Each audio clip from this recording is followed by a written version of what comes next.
का नाम ये कंबोधिलाल है, कैसा ही रंगो रूप है पैसा ही माल है।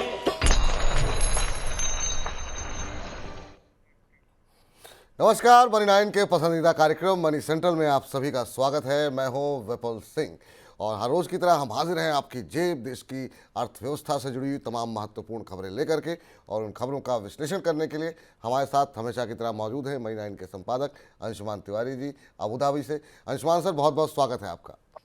धन्यवाद विपुल।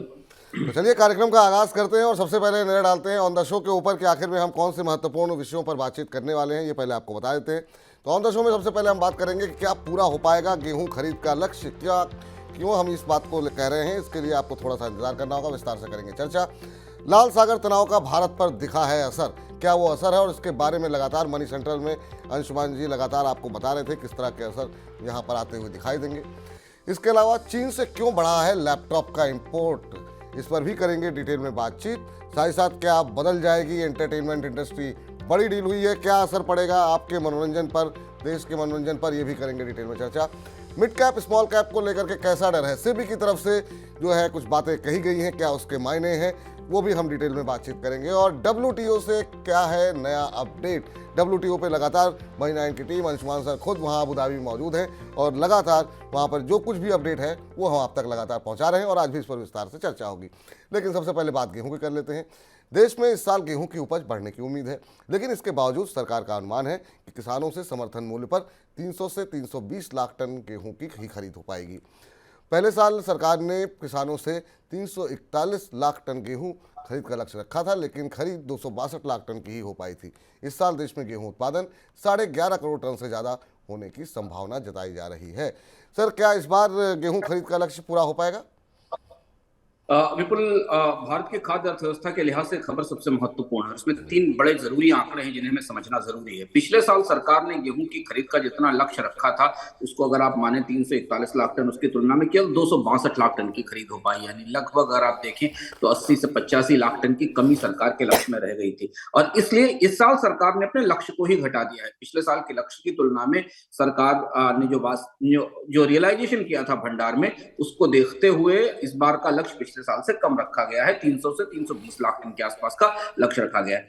ये भी शायद सरकार इस बात को महसूस कर रही है कि बाजार से उसे पूरा गेहूं खरीद पाने में मुश्किल होगी, क्योंकि इस बार पिछला पूरा साल गेहूं की कीमतों में महंगाई के तौर पर रहा है। किसानों ने बार बार कोशिश के बाद भी पिछले साल सरकार को पर्याप्त गेहूं नहीं बेचा और अभी भी गेहूं की कीमतें ऊंची बनी हुई है नई फसल आने की संभावना को देखते हुए। हालांकि फसल पिछले साल से बेहतर रहेगी एल नीनो के असर के बाद भी, लेकिन सरकार की खाद्य अर्थव्यवस्था में 300 लाख टन के आसपास का गेहूं ही सरकार को उपलब्ध हो पाएगा। और अगर सरकार को पर्याप्त गेहूं खरीद के लिए नहीं मिलता है तो इसका मतलब ये होगा कि बाजार में कीमतों में महंगाई की अंतर्धारणा या महंगाई की संभावना अभी बनी रहेगी। जी, चलिए इस बीच आगे बढ़ते हैं। और 2023 के दौरान भारत में अत्यधिक अमीर व्यक्तियों की संख्या में 2022 के मुकाबले 6% बढ़ोतरी हुई है। नाइट फ्रैंक की रिपोर्ट के मुताबिक देश में अल्ट्रा रिच व्यक्तियों का आंकड़ा 13,263 हो गया है। 2028 तक ऐसे लोगों का आंकड़ा 20,000 के करीब पहुंचने का अनुमान लगाया जा रहा है। अल्ट्रा रिच उन्हें माना जाता है जिनकी नेटवर्थ 3 करोड़ डॉलर से अधिक हो। सर, अमीरों का ये बढ़ता आंकड़ा भारत की अर्थव्यवस्था को लेकर के किस तरह के संकेत दे रहा है? बिल्कुल, हम लोग लगातार इस पर चर्चा कर रहे हैं। भारत की अर्थव्यवस्था में एक के और एक सुपर के शेप की रिकवरी है। एक तो के शेप की रिकवरी जो हमें दिखाई देती है कि भारत में के का ऊपर का हिस्सा है जिसमें करीब 5-6 करोड़ लोग हैं जिनकी आय बढ़ी और जो खर्च कर रहे हैं। उसके बाद नीचे के लोग हैं जो भी अर्थव्यवस्था में निम्न और मध्यम आय वर्ग में है। लेकिन इससे अलग ये तस्वीर भारत में सुपर रिच और अल्ट्रा रिचेस की संख्या में बढ़ोतरी दिखाती है। और ये खासा महत्वपूर्ण आंकड़ा इसलिए, हालांकि संख्या बहुत छोटी है, करीब 19,000-20,000 लोग अति धनाढ्य हैं, लेकिन ये भारत की एक बड़े हिस्से का सबसे बड़ा 60 से 70% वेल्थ को कंट्रोल करते हैं। और आज हम जिस समय यहाँ अबू धाबी में WTO की कॉन्फ्रेंस को कवर कर रहे हैं, तो आपको इस पूरे मिडिल ईस्ट के इलाकों में भारत के इस अल्ट्रा रिच के निवेश के चिन्ह मिल जाएंगे। क्योंकि अब इस समय भारत के करीब जो प्रॉपर्टी का सबसे बड़ा बाजार ग्रो कर रहा है वो दुबई और अबू धाबी के हिस्सों में है। और भारत से अब ये पूंजी या निवेश यहाँ पर इन परिवारों का निवेश इन इलाकों में आ रहा है। तो अल्ट्रा रिच की संख्या बढ़ना तो बेहतर है, अच्छा है समृद्धि का, लेकिन क्या भारत इन अल्ट्रा रिच के धन को भारत में रोक पा रहा है? क्योंकि हमने पिछले 3-4 साल में 5 साल में इस पैसे का भारत से बाहर जाकर बड़े बड़े आकार में निवेश होते देखा है। जी, इधर लाल सागर में तनाव का असर भारत के निर्यात पर दिखने लगा है। जनवरी के दौरान देश से गैर ऑयल निर्यात में 9 महीने की सबसे बड़ी गिरावट दर्ज की गई। दिसंबर के मुकाबले जनवरी में भारत से गैर ऑयल एक्सपोर्ट 9% घटा है। लाल सागर के तनाव की वजह से शिपिंग कंपनियों को भारत से यूरोप और अमेरिका में सामान निर्यात के लिए अफ्रीका घूम कर जाना पड़ रहा है, और ये रास्ता लाल सागर के रास्ते के मुकाबले लंबा होने के साथ साथ महंगा भी है। सर, क्या इसकी वजह से आगे निर्यात में और ज़्यादा गिरावट देखने को मिल सकती है? रेड सी की जो क्राइसिस है और जहाजों पर जो विद्रोहियों के हमले हैं, उससे भारत को दोहरे नुकसान हो रहे हैं। भारत की इनकी जो refining industry, oil refining industry है, उसने रूस के कच्चे तेल के सहारे पिछले 2 साल के दौरान यूरोप के बाजारों में अपने उत्पादों का काफी निर्यात किया था, खासतौर से गैसोलीन और डीजल का। लेकिन अब इस तनाव के कारण भारत को के जहाजों के लिए लागत ज्यादा हो रही है, क्योंकि उनको अफ्रीका के रास्ते से केप ऑफ गुड होप से घूमकर जाना पड़ रहा है, जहां से जाने में लाल सागर की तुलना में 2 गुने दिन भी लगते हैं और खर्च भी काफी ज्यादा है। क्योंकि कच्चे तेल पेट्रोलियम उत्पादों का बाजार काफी प्रतिस्पर्धात्मक और कॉम्पिटिटिव है, इसलिए भारत के निर्यातकों के लिए इस लागत पर यूरोप के बाजार में तेल पहुंचा पाना मुश्किल हो रहा है। दूसरा, इसका बड़ा नुकसान ये हो रहा है कि इस वजह से यूरोप का बाजार भारत के निर्यातक गंवा रहे हैं, क्योंकि अब अमेरिका से पेट्रोलियम प्रोडक्ट उत्पाद और अमेरिका से कच्चे तेल की आपूर्ति यूरोप के बाजारों में बढ़ चुकी है, क्योंकि उन्हें वहां से लाना ज्यादा आसान है। अगर ये तनाव लंबे समय तक चला तो फिर भारतीय रिफाइनरीज की बैलेंस शीट पर, भारतीय रिफाइनरीज के परफॉर्मेंस पर हमें इसका असर दिखाई देगा। बिल्कुल। इधर दूरसंचार विभाग ने वोडाफोन और अदानी डेटा नेटवर्क पर 5G सेवा लॉन्च करने में देरी के लिए पेनल्टी लगाई हुई है, उसे अब माफ़ करने पर विचार किया जा रहा है। रिपोर्ट के मुताबिक समय पर सेवा लॉन्च नहीं करने के लिए इन दोनों कंपनियों को दूरसंचार विभाग की तरफ से कारण बताओ नोटिस भेजा गया था, और नोटिस के जवाब में कंपनियों ने कहा है कि सेवा लॉन्च करने के लिए फिलहाल पर्याप्त माहौल नहीं है। माना ही जा रहा है कि कंपनियों के जवाब से संतुष्ट होकर उन पर लगी पेनल्टी को माफ़ किया जा सकता है। सर, ये वोडाफोन और अदानी पर इस तरह की मेहरबानी की वजह क्या मान रहे हैं आप? ये थोड़ा समझना मुश्किल है और इस मेहरबानी पर सवाल भी उठेंगे, क्योंकि जब भी कभी टेलीकॉम कंपनियों को लाइसेंस दिए जाते हैं विपुल जी, तो उसके साथ उसके रोल आउट नियम या रोल आउट ऑब्लिगेशंस होते हैं। उन्हें निर्धारित समय के अंदर अपनी सेवा लॉन्च करनी होती है, जो कि लाइसेंस की शर्तों के तहत है। और ऐसा पहली बार होता दिखाई दे रहा है कि 5G नेटवर्क में 2 कंपनियों को उन शर्तों से छूट भी दी जा रही है और उनसे पेनाल्टी वापस ली जा रही है। कंपनियों के तर्क हो सकते हैं, वोडाफोन तो संकट में है लगातार, उसके पास अपने नेटवर्क को, मौजूदा नेटवर्क को चलाए रखने लायक भी फंड्स और संसाधन नहीं है। लगातार हम इस पर चर्चा कर रहे हैं कि वोडाफोन तो सरकार की फीस भी नहीं चुका रही है। दूसरी तरफ अडानी समूह, जिसने आकर सबसे तेजी से आगे से 5G में बोली लगाई थी, वो भी अब इस पूरे मामले से अपना पैर पीछे खींच रहा है। इसमें कहीं ना कहीं हिंडनबर्ग की रिपोर्ट और उसके बाद अडानी समूह के कारोबार में जो पुनर्गठन हुआ है, उसका एक असर देखा जा सकता है, क्योंकि अडानी समूह ने अब अपने आप को अपने मुख्य प्रतिस्पर्धा वाले जो क्षेत्र हैं, जो अपनी सबसे कोर कॉम्पिटेंस के हिस्से हैं, उनमें फोकस करने की बात कही है। और इसलिए शायद टेलीकॉम नेट में निवेश से अडानी समूह अब आगे बढ़ने को तैयार नहीं है। लेकिन ये दिखता है कि भारत की टेलीकॉम कंपनियां झोंक में आगे बढ़कर लाइसेंस और स्पेक्ट्रम तो ले लेती हैं, लेकिन उसके साथ उसे लागू करने की कोई विस्तृत योजनाएं उनके पास मौजूद नहीं होती। ठोस योजनाओं की कमी दिखाई देती है। बिल्कुल। इधर चीन से पर्सनल कंप्यूटर का आयात दिसंबर में 11.3% बढ़ गया है, जबकि सिंगापुर और हांगकांग से आयात में भारी गिरावट दर्ज की गई। लैपटॉप, टैबलेट समेत दिसंबर 2023 में आयात 11.3% बढ़कर के $276 मिलियन हो गया। इसके उलट सिंगापुर से पर्सनल कंप्यूटर के आयात में 66.1% की बड़ी गिरावट देखने को मिली है, और हांगकांग से आयात में 41.8% की कमी देखने को मिली है। सर, बातें तो हो रही थी कि चीन पर निर्भरता कम की जाएगी, आत्मनिर्भर भारत होगा, लेकिन ये लगातार चीन से इंपोर्ट बढ़ता हुआ दिखाई दे रहा है। क्या कारण क्या है इसका? ये आंकड़ा भारत में PLI लागू करने वाले विभागों को बहुत करीब से देखना चाहिए। पिछले 3-4 साल से भारत का सबसे ज्यादा फोकस इस बात पर था कि बजट से प्रोडक्शन इंसेंटिव दिए जाएं और हार्डवेयर और कंप्यूटर बनाने वाली कंपनियों को भारत में उत्पादन करने के लिए प्रेरित किया जाए, उन्हें सुविधाएं, सलाह और तमाम तरीके के प्रोत्साहन दिए जाएं, जिससे कि वो चीन पर भारत की निर्भरता कम हो सके और भारत से ही इन कंप्यूटर हार्डवेयर का उत्पादन शुरू हो सके। लेकिन वैसा होता बिल्कुल नहीं दिखाई दिया। आपको यहाँ ये भी याद करना होगा कि इसी दबाव के कारण भारत ने पिछले साल कंप्यूटर हार्डवेयर के आयात को लेकर एक सख्त फैसला भी लिया था, जिसका खासा विरोध हुआ था और उसके बाद सरकार को अपने पैर पीछे खींचने पड़े थे और उसे वापस लेना पड़ा था। चीन पर किसी इलेक्ट्रॉनिक्स और हार्डवेयर आयात पर निर्भरता कम होने का नाम नहीं ले रही है और वो लगातार बढ़ रही है।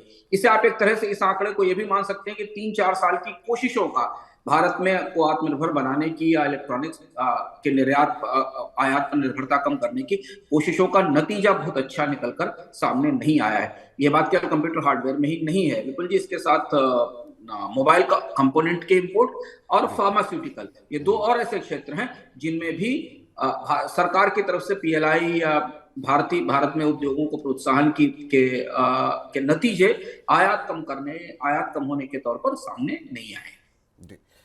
इधर पेटीएम पेमेंट्स बैंक पर रिजर्व बैंक की कार्रवाई करने से बहुत पहले ही बैंक के खिलाफ उपभोक्ताओं की शिकायतें बढ़ने लगी थी। पिछले वित्त वर्ष में पेटीएम पेमेंट बैंक के खिलाफ ग्राहकों की शिकायतों में तेज उछाल आया था। वित्त वर्ष 2022-23 में पेटीएम पेमेंट बैंक को विभिन्न श्रेणियों में 66,751 शिकायतें प्राप्त हुई। शिकायतों की यह संख्या सालाना आधार पर 2.5 गुना है। सर, क्या यही वजह रही कि जो शिकायतें कंप्लेन आ रही थी इसकी वजह से पेटीएम पर कार्रवाई हुई, या और भी कोई वजह मानते हैं आप? अकेले शिकायतें नहीं होंगी, क्योंकि पेटीएम पेमेंट बैंक को लेकर कई सारी शिकायतें थी, पर कार्रवाई के कई सारे पहलू थे जिन्हें परम विस्तार से चर्चा करते रह चुके हैं। सबसे ज्यादा कंप्लायंस के इश्यूज थे, केवाईसी के नियम साफ सुथरे नहीं थे, कंपनी की ओनरशिप की व्यवस्थाएं ठीक नहीं थी, और उस बीच में ग्राहकों की शिकायतें भी पेटीएम पेमेंट बैंक को लेकर लगातार बढ़ रही थी। और ये इन सारी चीजों ने मिलाकर शायद रिजर्व बैंक को इस दिशा में आगे बढ़ाया होगा कि पेटीएम पर सख्त कार्रवाई करे। चलिए अब रुख करते हैं आज की सबसे बड़ी खबर का।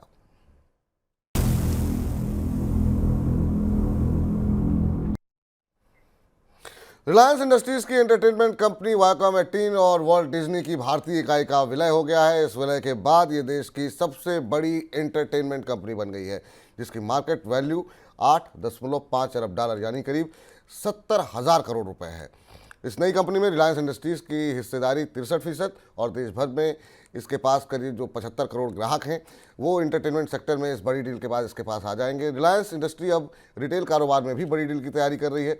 रिपोर्ट के मुताबिक रिलायंस रिटेल और यूके की फैशन रिटेल कंपनी प्रीमार्क के बीच बातचीत चल रही है। उधर रिलायंस इंडस्ट्रीज ने श्रीलंका की बेवरेज कंपनी एलिफेंट हाउस के साथ भी डील की है, जिसके तहत एलिफेंट हाउस के प्रोडक्ट अब भारत में भी बिकेंगे।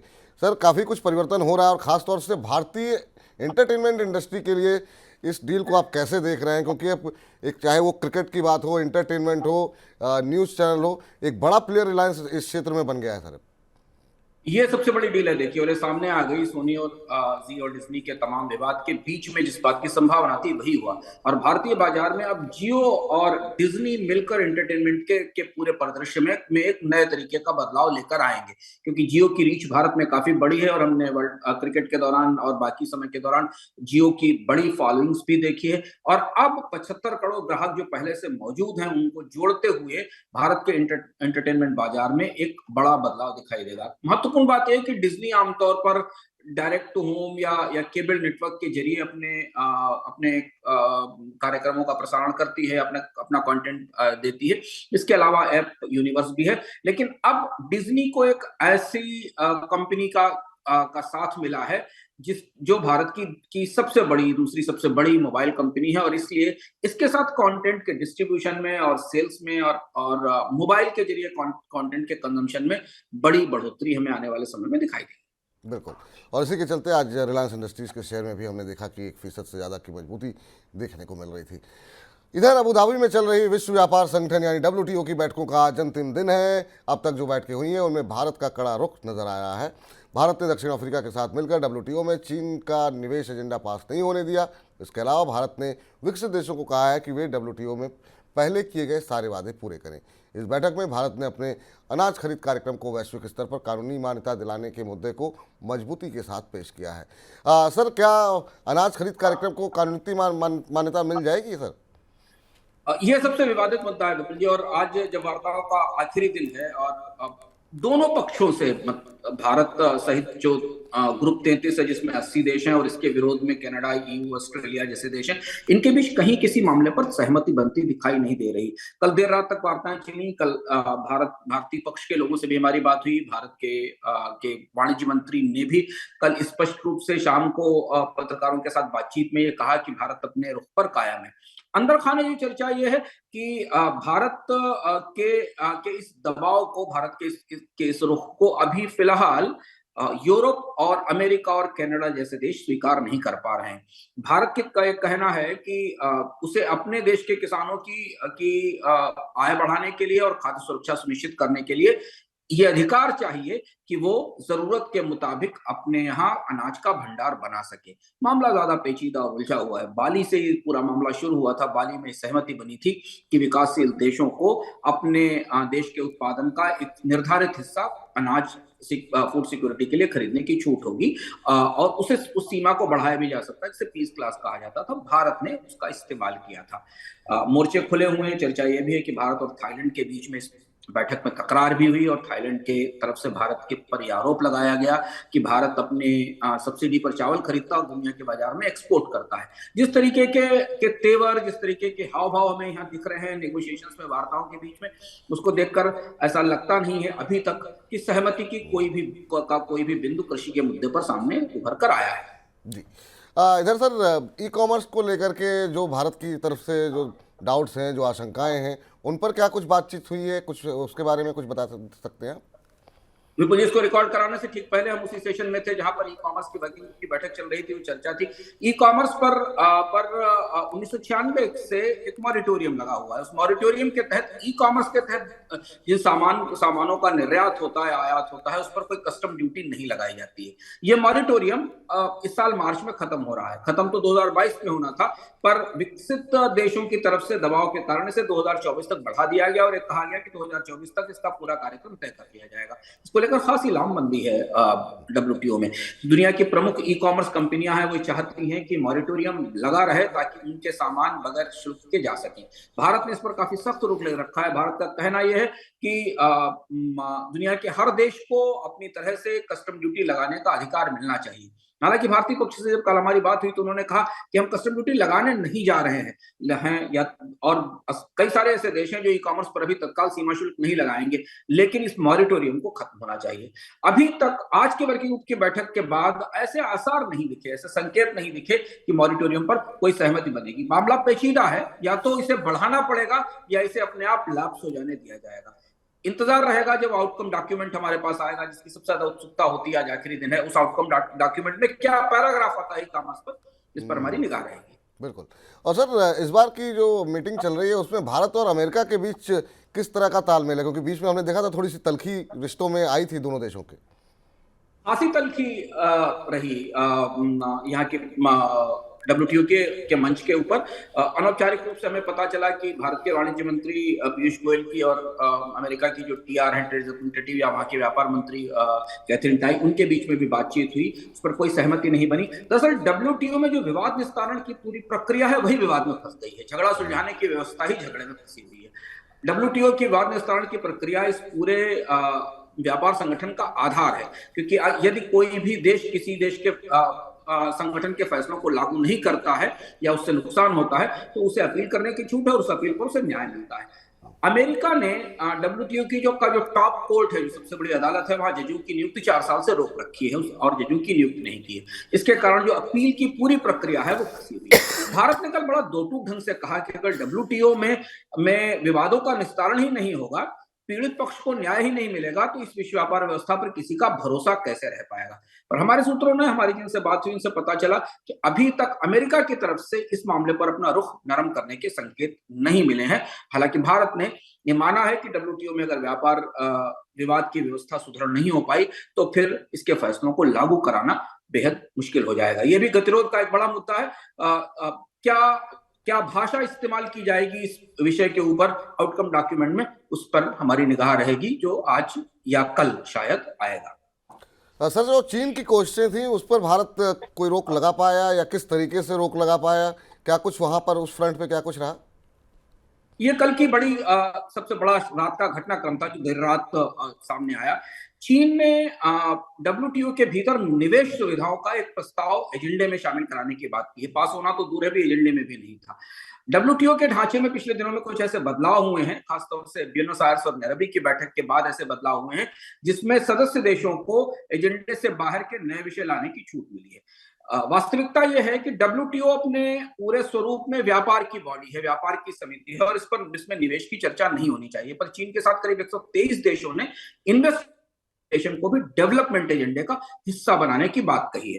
भारत ने इसका विरोध पहले भी किया था और कल आधिकारिक रूप से भारत और साउथ अफ्रीका ने इसका विरोध दर्ज करा दिया। उनका कहना था कि मल्टीलेटरल बॉडी में निवेश पर के मामले पर चर्चा नहीं हो सकती और चूंकि डब्ल्यूटीओ में फैसले कंसेंसस से होते हैं और किसी भी देश का अगर विरोध है तो उसे ब्लॉक कर सकता है, तो तकनीकी भाषा में अगर आप कहें तो भारत ने चाइना के इस प्रस्ताव को कल ब्लॉक किया, घोषित तौर पर स्पष्ट रूप से ब्लॉक किया और उस ब्लॉक करने का नतीजा यह हुआ कि वो कल तक एजेंडे में शामिल नहीं हो पाया। चर्चा तो बाद में होगी, कंसेंसस बाद में होगी, लेकिन चीन के इस प्रस्ताव को भारत ने रोका और डेवलपमेंट एजेंडे का हिस्सा नहीं बन पाया और इससे दिखाई दिया कि डब्ल्यूटीओ के भीतर अब चीन और भारत दो अलग अलग ध्रुव की तरह सामने आते दिखाई दिए हैं। ये कल का बड़ा घटनाक्रम था। सर, तमाम विषयों को लेकर के बहुत डिटेल में हमने आपसे कई तरह के प्रश्न पूछे, लेकिन आप वहाँ पर मौजूद हैं। और कुछ ऐसी बातें जो छूट गई हो वहाँ पर आप मौजूद हैं, क्या कुछ और अपडेट है वहाँ पे? अब तो आज विपुल जी इंतजार ये है कि वार्ताएं आज ही खत्म होंगी या इसके लिए जो एक दिन बफर का दिन रखा जाता है वहां तक बढ़ाया जाएगा।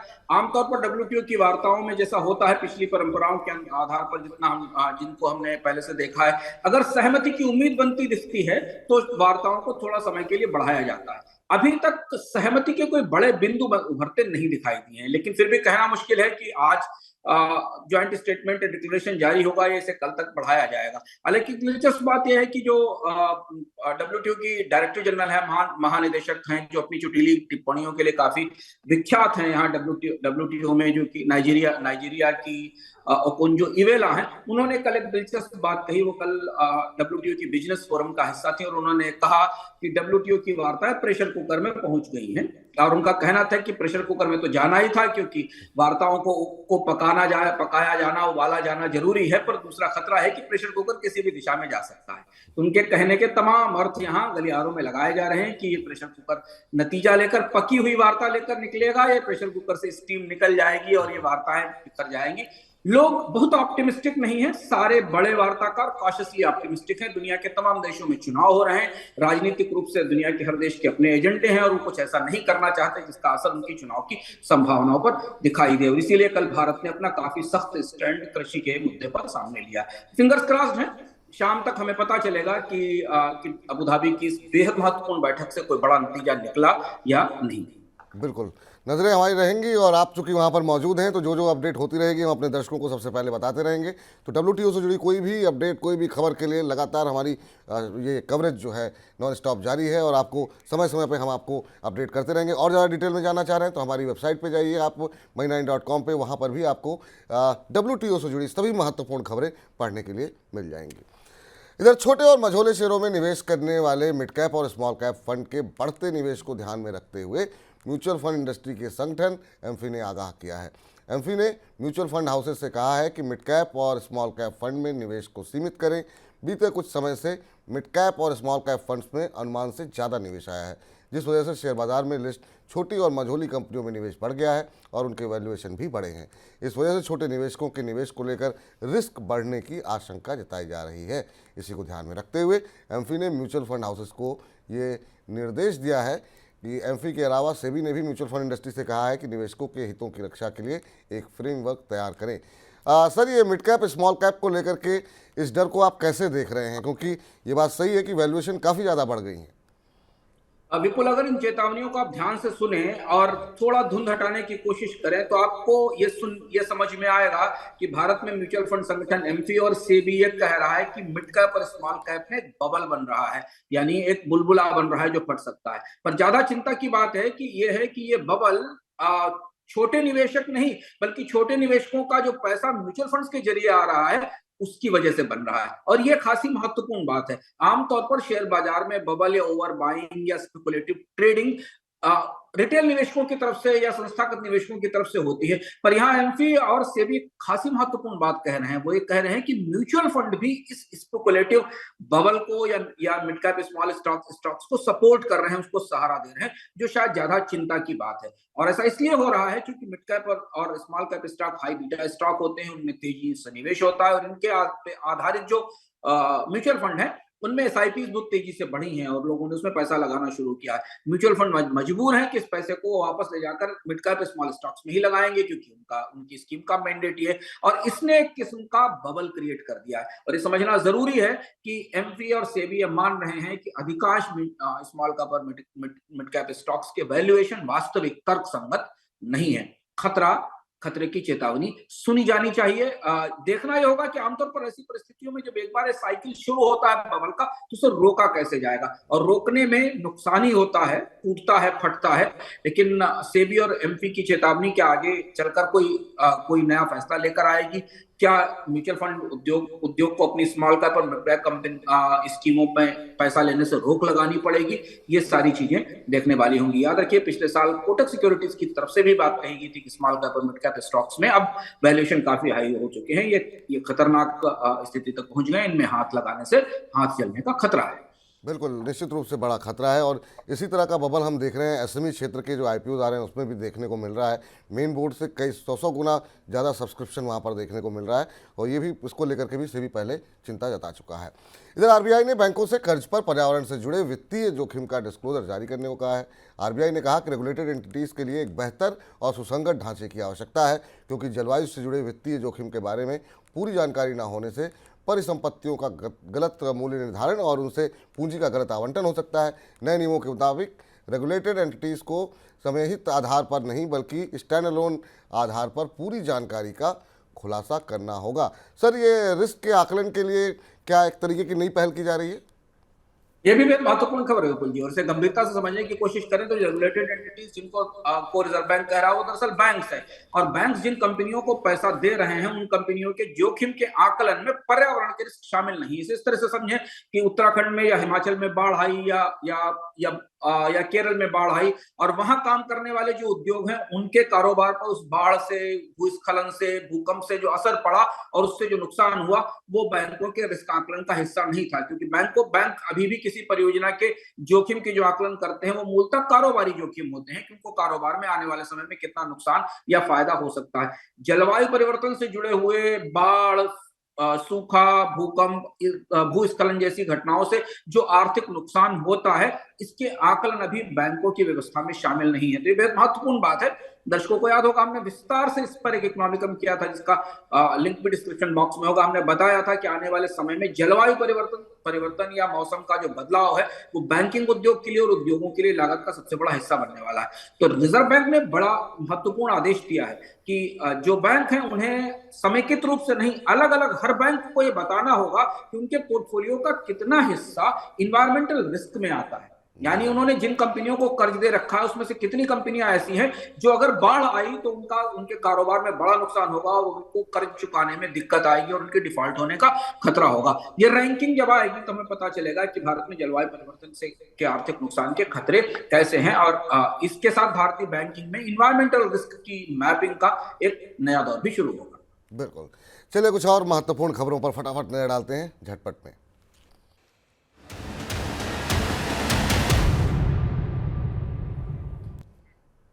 वोडाफोन आइडिया 20,000 करोड़ रुपए जुटाने के लिए एफपीओ के जरिए कुछ नए इक्विटी शेयर बेच सकती है। शेष राशि प्रमोटर आदित्य बिरला समूह देगा, जिसके बदले में तरजीही शेयर मिलेंगे।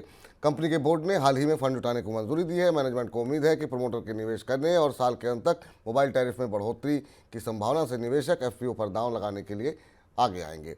लोकसभा चुनाव से पहले financial intelligence unit money flow को ट्रैक करेगी। फाइनेंशियल इंटेलिजेंस यूनिट ने करीब 600 अफसरों की एक टीम बनाई है। ये टीम लोकसभा चुनाव से पहले कोऑपरेटिव बैंकों में जमा नकद और निकासी पर कड़ी निगरानी रखेगी।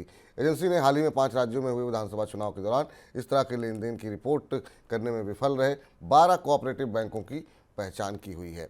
स्टेट बैंक ऑफ इंडिया अपनी जनरल इंश्योरेंस और पेमेंट इकाइयों को शेयर बाजार में लिस्ट करवाने जा रहा है। एसबीआई के चेयरमैन दिनेश खारा के मुताबिक एसबीआई भुगतान और सामान्य बीमा सहायक कंपनियों को सूचीबद्ध करेगा। एसबीआई पेमेंट्स लिमिटेड का मूल्यांकन करीब 45,000 करोड़ रुपए आंका गया है, जबकि एसबीआई जनरल इंश्योरेंस का मूल्यांकन 30,000 करोड़ रुपए देखा गया है। अगले 12 से 18 महीनों में एसबीआई बोनस पूंजी बाजार में जारी कर सकता है।